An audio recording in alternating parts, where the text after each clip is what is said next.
முத்தி பேரு பெற்ற தூயரே வாழ்க. எம் தேவ சகாயம் பிள்ளையே வாழ்க. முத்தி பேரு பெற்ற தூயரே வாழ்க.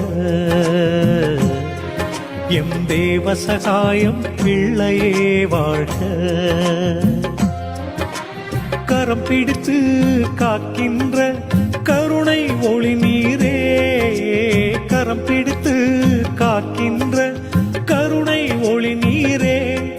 மறை சாட்சியே தூயரே வாழ்க வாழ்க வாழ்க. இந்த தேசத்தின் மேன்மையே உமது நாமம் வாழ்க. முத்தி பேரு பெற்ற தூயரே வாழ்க. எம் தேவ சகாயம் பிள்ளையே வாழ்க.